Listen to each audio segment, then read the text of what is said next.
তোমরা তো জানোই আমি আর চিন্টু প্রথমবারের জন্য একদিনের প্ল্যানে দীঘা ঘুরতে এসেছি। যেহেতু প্রথম দিনে প্রচণ্ড টায়ার্ড হয়ে গেছিলাম, তাই পরের দিন আর ভোরবেলা উঠতে পারিনি, তাই মোহনা যাওয়ার প্ল্যানটা আমাদের সাকসেস হয়নি। কিন্তু আমরা ঘরে শুয়ে না থেকে আমরা সবাই চলে আসি সমুদ্রের ধারে কিছু ফটো ভিডিও তোলার জন্য। তারপরে আমাদের প্ল্যান হয় জগন্নাথ মন্দিরে ঘুরতে যাওয়ার, তো আমরা সেখানেই চলে আসি। আর জানো তো তখন না একটা ঝিরিঝিরি বৃষ্টি হচ্ছিল। তোমরা তো জানোই আমি কিছুদিন আগে পুরী গেছিলাম, আর তখনও মন্দিরে যাওয়ার সময় এই বৃষ্টিটাই হচ্ছিল। এই বৃষ্টিতে না হাঁটলেও ভেজে না, বেশ সুন্দর লাগছিলো, একটা মনোরম পরিবেশ লাগছিল আমার, খুবই সুন্দর ছিল।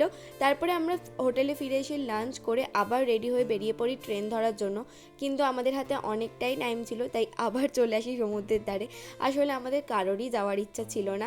এদিকে দেখো চিন্টু তো জামা খুলতে শুরু করে দিয়েছে, কিন্তু এখন তো আমাদের চান করলে হবে না, আমাদের ট্রেন ধরতে হবে। তো এবারের জন্য আমাদের দীঘা প্ল্যানটা এখানেই শেষ করলাম।